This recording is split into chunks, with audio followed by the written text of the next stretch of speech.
प्रसङ्गमजरं पाशम् आत्मनः कवयो विदुः स एव साधुषु कृतो मोक्षद्वारमपावृतम्।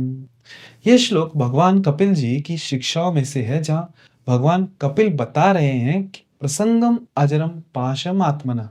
आत्मना का अर्थ आत्मा के लिए। यदि भौतिक वस्तुओं के प्रति गहरा आसक्ति हो तो वही आत्मा के बंधन और उलझन का कारण बनती है। प्रसंगमचरम पाशम आत्मनः कवयो विदुः। इस तथ्य को महान कवि और विद्वान भी जानते हैं। भौतिक इंद्रिय सुख देने वाली वस्तुएं, भौतिक संबंधों और पद प्रतिष्ठा के प्रति गहरी आसक्ति आत्मा को बंधन में डाल देती है।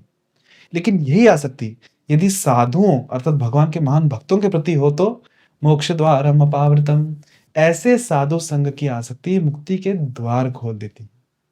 एक प्रकार का संग, भौतिक संग आत्मा को बंधन में डालता है, और वहीं दूसरे प्रकार का संग मतलब भक्तों का संग आत्मा को मुक्ति के द्वार तक पहुंचा देता है। मुक्ति भी अनेक प्रकार की होती है।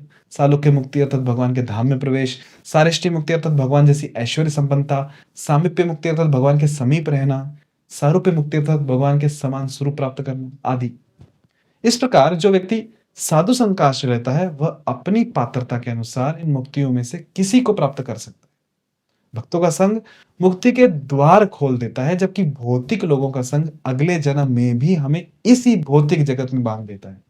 इसीलिए कपिल देव अत्यंत जोर देकर यह उपदेश देते हैं कि हमें शुभ संगति अर्थात भक्तों की संगति ग्रहण करनी चाहिए और अशुभ संगति अर्थात भौतिकवादियों की संगतियों से बचना चाहिए, ताकि इस जीवन और अगले जीवन दोनों में सफलता मिल सके। हरे कृष्ण।